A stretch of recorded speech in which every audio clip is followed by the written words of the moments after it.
भाजप अध्यक्ष J P Nadda यांनी राज्यपाल, कुठल्या राज्याचे राज्यपाल आहेत माहित आहे?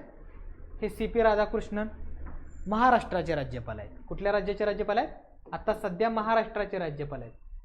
राष्ट्रीय लोकशाही आघाडी, बरोबर, NDA, national democratic alliance, NDA म्हणजे थोडक्यात भाजप शासित, बरोबर. या NDAचे उपराष्ट्रपती पदाचे उमेदवार म्हणून सी पी राधाकृष्णन यांची निवड केलेली आहे. आता बघा, महाराष्ट्राचे राज्यपाल राधाकृष्णन हे पुढील महिन्यात होणाऱ्या उपराष्ट्रपती पदाच्या निवडणुकीत काय करणार आहेत? राष्ट्रीय लोकशाही आघाडीचे उमेदवार असतील. ठीक आहे. आता ही बिनविरोध व्हावी अशी सुद्धा विरोधी पक्षांशी चर्चा सुरू आहे. म्हणजे जर सत्ताधारी पक्षाचं बहुमत असेल तर काय गरज नाही बाबा निवडणूक लढवायची, बिनविरोधी करून टाका. ठीक आहे. बघा, जगदीप धनखड अगोदरचे होते, त्यांनी काय केला? तडकाफडकी राजीनामा देऊन टाकला. मग रिक्त झालं पद. घटनेनुसार हे पद कालावधी काय सांगितलाय का? लवकरात लवकर भरणे आवश्यक असल्यामुळे केंद्रीय निवडणूक आयोगाने 9 सप्टेंबर रोजी मतदानाची तारीख निश्चित केली. किती तारखेला मतदान आहे? 9 सप्टेंबरला. लोकसभा, राज्यसभेतील खासदार या निवडणुकीत मतदान करतील. ह्या राष्ट्रपतीला, उपराष्ट्रपतीला निवडून आणण्यासाठी कोण कोण मतदान करते? लोकसभेतले MP आणि राज्यसभेतले MP, फक्त दोघच, बरोबर. सध्याचे संख्याबळ पाहता सत्ताधारी लोकशाही आघाडीचं ते माहिती तुम्हाला सांगितलं की बाबा त्यांचं हे आहे बाबा, म्हणजे बहुमत आहे, त्याच्यामुळे मग ते निवडून येणार. मग ते काय म्हणतात? विरोधी बिनविरोध होऊन जाऊ दे. मग आता आपण त्यांच्याविषयी थोडीशी माहिती बघूया. कोण आहेत बाबा? चंद्रपुरम पोन्नुसामी राधाकृष्णन. यांचा जन्म कधी झालाय? 1957चा आहे. कुठले आहेत हे? कुठले आहेत? मद्रास आणि तिरुपूर. मद्रास म्हटलं, तिरुपूर. मे 2003 ते सप्टेंबर 2006 या काळात ते भाजपचे तमिळनाडूचे प्रदेशाध्यक्ष आहेत, बरोबर. भारताचे एक अध्यक्ष असणार भाजपला आणि वेगवेगळ्या राज्याचे प्रदेशाध्यक्ष. महाराष्ट्राचे जसे त्यांचे रवींद्र चव्हाण आहेत किंवा हे जे अगोदर बावनकुळे साहेब होते, ठीक आहे, तसे भाजपचे तमिळनाडूचे प्रदेशाध्यक्ष ते ह्या काळामध्ये होते. ठीक आहे. 98 ते 2004 अशी 7 वर्ष लोकसभेमध्ये कोईमुत्तूर मतदारसंघातून प्रतिनिधित्व. हे महत्वाचं आहे. कुठलं मतदारसंघ? त्यांच्या मतदारसंघाचं नाव काय आहे? कोईमुत्तूर, बरोबर. असा प्रश्न आला होता 2024च्या राज्यसेवेला. ठीक आहे, लक्षात ठेवायचं. कोईमुत्तूर. 23 ते 24 म्हणजे बघा, 18 फेब्रुवारी 23 ते 30 जुलै 24 कुठल्या राज्याचे राज्यपाल होते? झारखंड. आणि 31 जुलै 24ला महाराष्ट्राचे. आणि आता मग उपराष्ट्रपती. ठीक आहे. आता बघा, ही माहिती बघा जी आपल्या पॉलिटीच्या पुस्तकात आहे. घटनात्मक स्थानमध्ये उपराष्ट्रपती किती नंबरला? 2. 1 नंबरला कोण? 2 नंबरला कलम किती? 63. उपराष्ट्रपती हे राज्यसभेचे काय असतात? चेअरमन. लोकसभा आणि राज्यसभा 2 असते. लोकसभेचा जो कोण आहे स्पीकर म्हणतात त्याला, तो त्या सभासदाने निवडून द्यायचा असतो, बरोबर. पण राज्यसभेला तसा सभासदा निवडून द्यायचा नाही. उपराष्ट्रपती डायरेक्ट तिथे जाऊन बसतोय. म्हणजे थोडक्यात काय म्हणायचं, तो पदसिद्ध सभापती असतो. त्या मोठ्या चेअरवर एक व्यक्ती बसलेला असतो, बाकीचे खाली बसलेले असतात. लोकसभेच्या बाबतीत निवडून दिलं जातं तिथल्या लोकांच्या मधूनच. पण राज्यसभेला तसं केलंय का? उपराष्ट्रपती पदसिद्ध.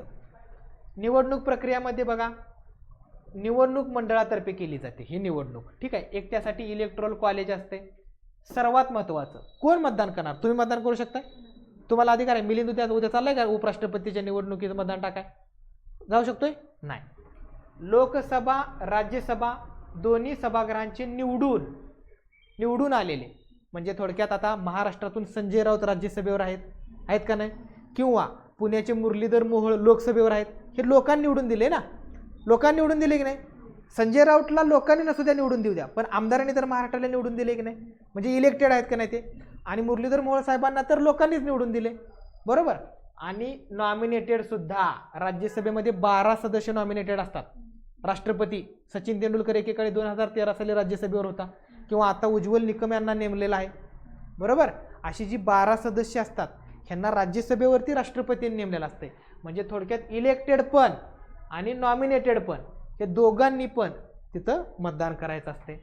हे मतदानाची जी पद्धत आहे ती कशी असते माहिती आहे का? Single transferable vote proportional representation, single transferable proportional representation पद्धतीनं होते. आणि भारताचा निवडणूक आयोग election commission of India 324 article आहे हे जे इलेक्शन घेते. ठीक आहे. हे राष्ट्रपतीचा कार्यकाळ 5 वर्ष आणि पुढचा येऊपर्यंत. मग पुढचा येऊपर्यंत ह्याचा अर्थ निवडणूक अगोदरच घ्यायची, म्हणजे पुढचा यायला निवडणूक थांबली तरी म्हणजे झाली ठेवायची एक दिवस, तो आला की तो स्वीकारतोय.